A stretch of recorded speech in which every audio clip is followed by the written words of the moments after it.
Rápidamente las vacunas, me da un poco de vergüenza hablar de vacunas al lado de acá de la invitada que tenemos ahora. Pero ya, bueno, ahora vamos a presentarla y a saludarla está. a María Moreno, profesora del Laboratorio de Investigación en Vacunas del Departamento de Desarrollo Biotecnológico de la Facultad de Medicina. Muchas gracias. Yo presentaba este tema al principio del programa como la seguridad y efectividad que tiene que tener una vacuna versus la carrera por quien llega primero, con los riesgos que eso puede implicar.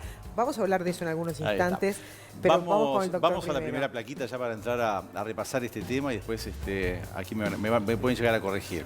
Bueno, ¿qué son las vacunas? Son productos biológicos que estimulan el sistema inmunitario, o sea, el sistema de nuestras defensas, generando una respuesta, ¿sí? Una respuesta y obviamente una memoria inmunitaria, o sea, una memoria defensiva para la futura posibilidad de evitar el surgimiento de una infección.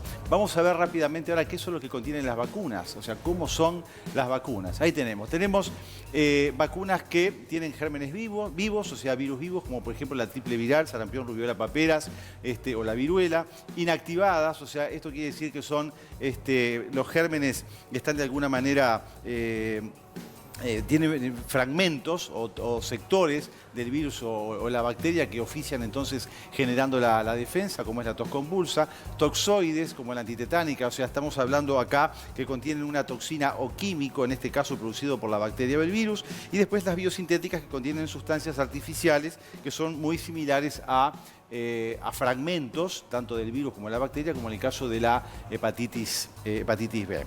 Seguimos avanzando. Viene ahora diciendo todo que sí, así que venís bien, Dani. Bueno, bien, voy aprobando. Acá tenemos a este señor, que es Edward Jenner, que si hablamos un poco de lo que fue la génesis y el origen de las vacunas, este señor estaba estudiando allá por el siglo XVIII la viruela, un problema de salud que obviamente generaba 400.000 muertes anuales y que se remonta a miles de años antes de Cristo. Bueno, y este señor, por ejemplo, observó, él trabajaba en el campo y había pastoras que ordeñaban el ganado y se dio cuenta que estas pastoras adquirían un tipo de viruela que no era la habitual, que era la que tenía el ganado, que era mucho más leve, por decirlo de alguna manera, que generaban pollas, más o menos las mismas características, pero solo a nivel de las manos. Y bueno, le llamó la atención y se le ocurrió un día inocular con estos gérmenes al hijo de su jardinero y bueno, y descubrió que el pequeño no desarrolló viruela, o sea que ahí a esa época se remonta entonces lo que es la génesis de una vacuna, obviamente cuando no habían los controles que hay hoy en día de hacer tarea experimental con una persona inoculándole algo, ¿no? El tema es que después de este señor de Jenner pasaron 100 años sin que surgiera absolutamente nada y nos venimos a la época de este otro gran personaje que tenemos allí en las imágenes, que es Pasteur. Desde 1880 en adelante se generaron unas 10 vacunas, por ejemplo, antrax, rabia, cólera, tétanos, difteria, diarrea crónica intestinal grave. Y bueno, ¿qué fue lo que pasó acá con este químico francés, Louis Pasteur? Él fue el quien, en primer término, comienza a hablar de germen, ¿sí? A hablar de gérmenes. Y él estaba haciendo un estudio con un ayudante suyo, que era un chico muy joven, Charles Chamberlain, y allá por 1880 estaban estudiando el cólera aviar. Y bueno, Pasteur se va de vacaciones y queda a cargo de la investigación su compañero, este chico, y se olvida, el muchacho se olvida de alguna manera de inocular a las aves en ese momento. Entonces cuando vuelve Pasteur, ¿qué pasó? Uy, me olvidé. Entonces cuando hacen la inoculación ven que ya había un estado avanzado más deteriorado de esas bacterias y en definitiva se dan cuenta que los pollos no habían desarrollado como atenuación. Había una atenuación, ahí está, acá me lo corrige, una atenuación. Entonces ahí surge todo este tema de haber obtenido gérmenes vivos de alguna manera atenuados y los pollos no sufrieron ningún síntoma. ¿Qué es lo que ocurre después?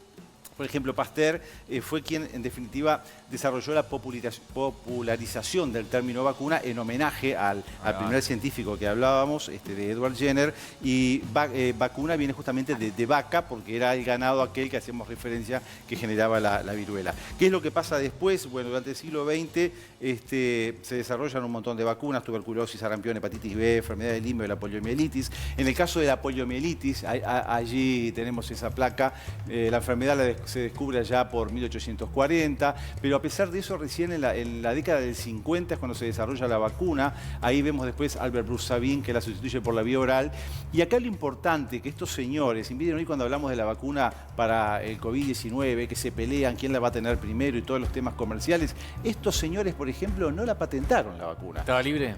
No la patentaron, entonces eso determinó que la accesibilidad a la inmunización fuera general. Universal. Hoy en día que hay toda una guerra mediática y científica con el tema de las vacunas, a ver quién la va a producir y hasta política, como pasaba en Estados Unidos. Bueno, en los hechos, si nos venimos al siglo XXI, según la OMS, se salvan por año de 2 a 3 millones de vidas, producto de las vacunas. Y recordemos que en nuestro país el Programa Nacional de Vacunaciones asegura el acceso universal y gratuito a vacunas para prevenir 17 enfermedades infectocontagiosas. Este era un panorama muy rápido para dar de alguna manera puntapié inicial a nuestra invitada María, del día de hoy. Dijo todo bien, ¿verdad, María? Correcto. No hay nada que Algún término que ajustar ahí, ¿no? Bueno, pero que uno trata de alguna manera de aterrizarlo para que doña María lo entienda. Pero ¿no? lo cierto es que da un poco de temor esta competencia, esta guerra, si se le puede llamar guerra, entre las potencias mundiales por quién llega primero con una vacuna que todavía nos despierta cierta incertidumbre sobre su accesibilidad, sobre si va a ser gratuita. Y también ahora se plantea el tema de la obligatoriedad, ¿no? Un debate que ya está instalado en el mundo, que es incipiente acá en el Uruguay. Entonces son todos temas para empezar a pensar, ¿no? Porque el 2021 está acá nomás. Y también da un poco de temor esta velocidad para llegar en contraste con la seguridad que tiene que tener. Una vacuna, y el doctor creo que lo ha comentado acá, en el mejor de los casos a veces demora hasta 10 años en llegar a poder pasar por todas las fases para decir, bueno, está pronta y inoculemos, ¿no? ¿Cómo están viendo esto ustedes desde el punto de vista de la ciencia? Eso es cierto. Las vacunas, primero que nada, son muy seguras y justamente estos 10 años de investigación en ellas, en cada una de ellas, nos asegura que sean seguras. Tú lo dijiste, pasan por varias fases. Esas fases se dividen en las preclínicas, que son antes de entrar en los humanos, que son en el laboratorio, en los animalitos de investigación, que ya ahí se empieza a estudiar efectos, toxicidad, efectos adversos o demás. Ahí ya se empieza.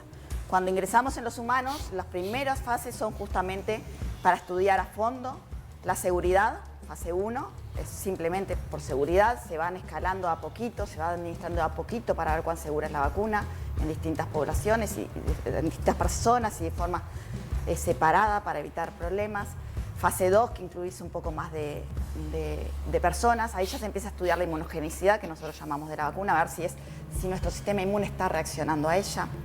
Después entramos en una fase 3, que es la última, que tenemos que pasar para poder ser aprobada una vacuna. Y ahí está el punto, hay muchos que están en fase 3 ya, están entrando en fase 3. En un tiempo récord. En un tiempo récord. Por eso digo, ¿cuáles son los riesgos y cuáles son los peligros de ese tiempo récord después en la salud humana, ¿no? Bueno, ¿Qué puede implicar? Récords, aclaro una cosa, que cuando hablamos 10 años, muchos de esos tiempos son burocráticos, ¿sí?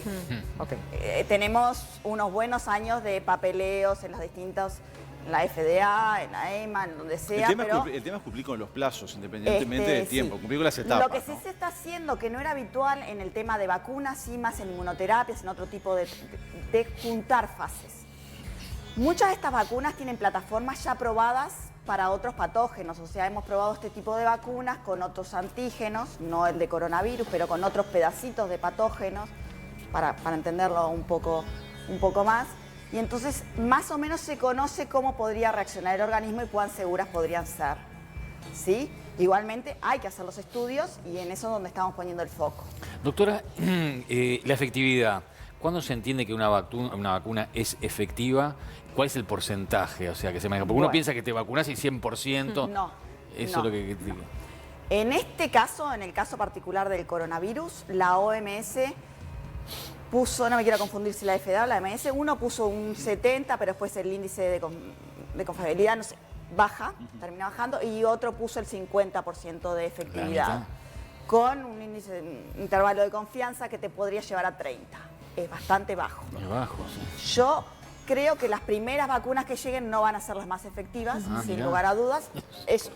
O sea, cuanto más tiempo tengamos de investigación, mejores productos podemos hacer. ¿Es una impresión personal? Totalmente a término personal. muy personal. ¿Y es cierto esto de que la del COVID va a necesitar 2 dosis espaciadas por 21 días? Bueno, hay empresas que están intentando desarrollar alguna que sea de una sola dosis. En general, el sistema inmune hace una respuesta y después lo que llamamos un booster, donde esa respuesta se aumenta exponencialmente y eso es lo que busca a veces cuando queremos dar muchas dosis. Generar ese booster para generar una respuesta inmune más potente. Existen plataformas que permiten, por su concepción como vacuna, de generar una respuesta robusta con una sola dosis. Claro.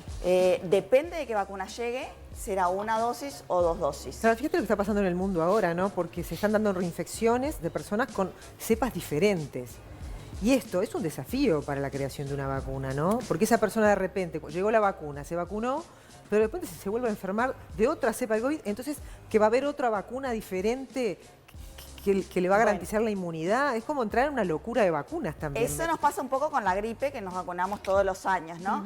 El coronavirus no sería así, en realidad. Las cepas son diferentes, pero tienen pequeñas diferencias a nivel genético que nosotros podemos reconocerlas como La vacuna de la diferentes. gripe nacional todos los años se corrige, Se corrige, de sí. alguna manera. Porque hay distintas cepas de influenza. Claro, que no es pero lo como mismo este que en virus- el coronavirus pero como este hay virus otros coronavirus, pero no es lo mismo. se destaca por su rapidez de propagación y por su rapidez de mutación, por eso es que lo pregunto. Igual todas las es vacunas, distinto al de la gripe. La vacuna de coronavirus, la mayoría, en su gran mayoría, se están focalizando en la proteína S, que la habrán escuchado, la Spike, que es como el rayito en el dibujito, la caricatura que hacemos del coronavirus, es como el rayito que sale, que esa es la que necesita interaccionar con el receptor de la célula. Claro. Esa proteína, de alguna manera, tiene que ser relativamente conservada, no puede variar mucho, porque si no después no va a poder entrar el virus en la célula. Entonces el énfasis está hecho en esa proteína, que se supone que no va a variar tanto, o si varía tiene que ser levemente, y el sistema inmune aún podría reconocerlo, porque el receptor va a tener que reconocerlo para que el virus entre a la célula y pueda propagarse. Claro. Entonces, Doctora, esta zona... hablábamos de tiempos, ¿no? Para que se aprueben las vacunas, que son largos. Recién Claudia te preguntaba por el peligro de esta carrera por tener la vacuna del COVID.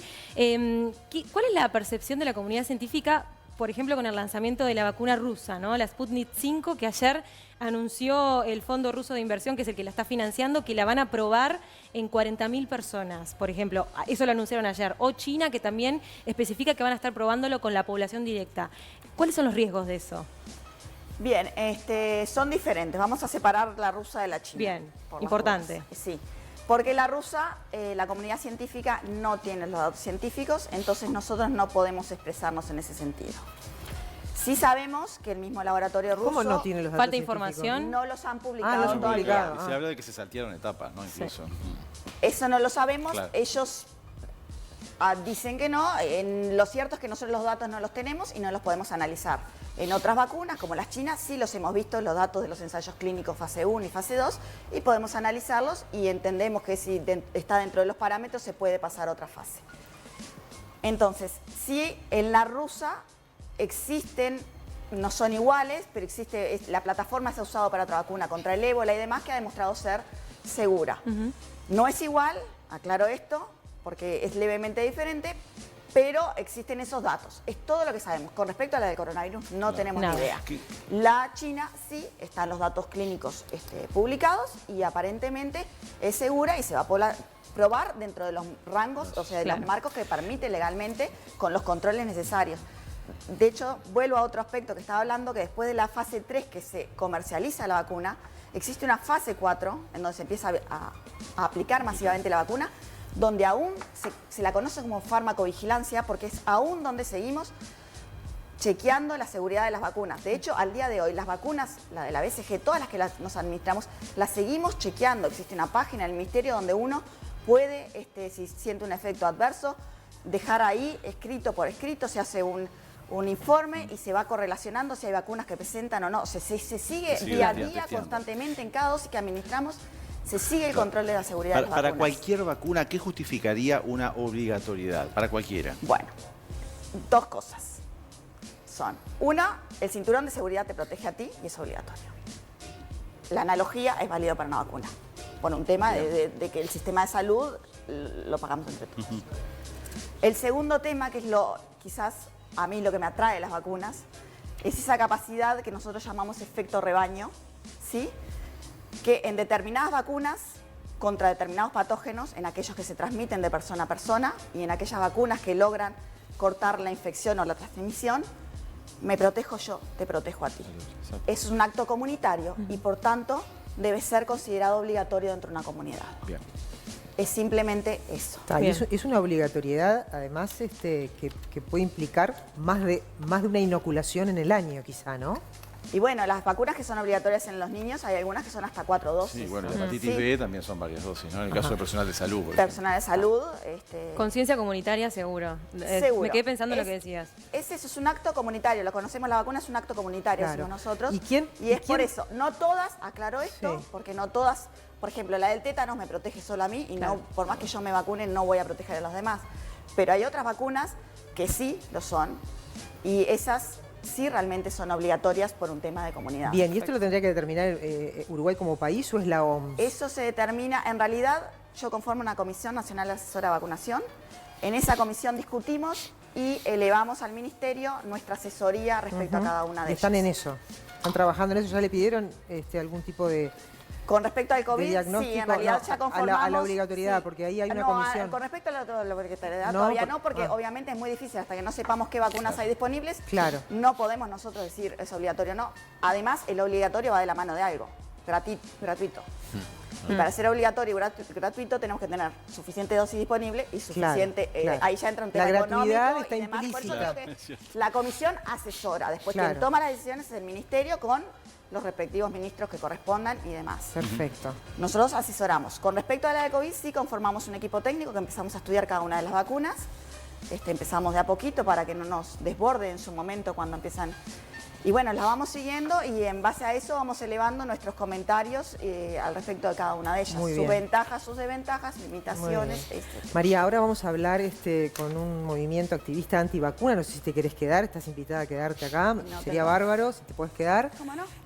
Porque hay un movimiento llamado Colectivo Libertad Sanitaria que se oponen a las vacunas en general, al sistema de vacunación. Por supuesto también apoyan estar en contra de la obligatoriedad, porque ya incluso estaba prevista para este fin de semana, ¿no? Próximo domingo, pero una no movilización dicen en quién lo contra organizan, en realidad, ¿no? ellos no representan igual a ese colectivo, no tienen que ver, sí. pero sí se manifiestan en contra también de una obligatoriedad y están impulsando también una iniciativa legal para derogar normas que obligan al sometimiento de imposiciones médicas, ponele, ¿no? Y allí entra también el carnet de salud y un montón de otros requerimientos que están planteando. Ana Rosengurt está con nosotros vía Zoom, es integrante y vocera precisamente de Libertad Sanitaria. No sé si estaba siguiendo, Ana, un poco la conversación en mesa. Decíamos por acá, la obligatoriedad es como el cinturón de seguridad en los autos. La vacuna es como el cinturón de seguridad en los autos. O sea, la obligatoriedad parece que no está en discusión si uno lo mira desde ese punto de vista. ¿Por qué ustedes están en contra de las vacunas? Nosotros no estamos en contra de las vacunas, sino en contra de la obligatoriedad. Ajá. Y en particular, Moreno habló del efecto rebaño, y el efecto rebaño es un concepto teórico que no está reportado por los fabricantes en ningún prospecto de vacunas. Las vacunas vienen con un prospecto igual que vienen los medicamentos que compramos en las farmacias. Deberían ser entregados en los vacunatorios cuando la gente se vacuna. En este momento los prospectos de las vacunas que integran el certificado de esquema de vacunación están colgados en la página del Ministerio de Salud Pública.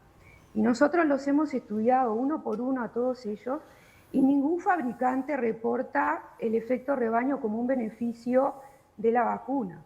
Entonces, por la ley del Código de Ética Médica vigente en Uruguay, no se puede incurrir en publicidad engañosa al tratar de decir que una vacuna tiene un beneficio que el fabricante no reconoce tener. Entonces, el fabricante en los prospectos advierte sobre efectos adversos individuales en las personas que reciben las vacunas. Y por eso nosotros sostenemos que se debería recabar el consentimiento informado para recibir la vacuna. Y de ninguna manera puede ser obligatoria, ni esta vacuna ni las otras. Esta en particular porque es una vacuna experimental y porque, por ejemplo, en el caso del laboratorio Moderna, si bien no se han saltado etapas en el desarrollo de la vacuna, se ha autorizado al laboratorio a superponer etapas Entonces, en vez de ensayarse primero en animales y después en humanos, se está ensayando simultáneamente en animales y en humanos. Por lo tanto, desde el punto de vista del derecho del consumidor responsable de vacunas, nosotros entendemos que esta vacuna no puede ser obligatoria porque en realidad está en fase experimental. De hecho, en una entrevista que Telenoche le hizo al doctor Chavalgoiti el martes 25, él reconoció que esta vacuna no se podía probar en Uruguay como sí se está probando en la Argentina, porque en Uruguay no hay suficiente circulación de este virus. Entonces, si no hay suficiente circulación del virus, la vacuna no tiene mucho sentido y menos aún que sea obligatoria. Entonces, quiero aclarar que nosotros no somos antivacunas, nosotros defendemos el derecho del consumidor de vacunas en Uruguay y además nosotros no convocamos a esta movilización del domingo que viene. Bien, ¿tú te vacunaste?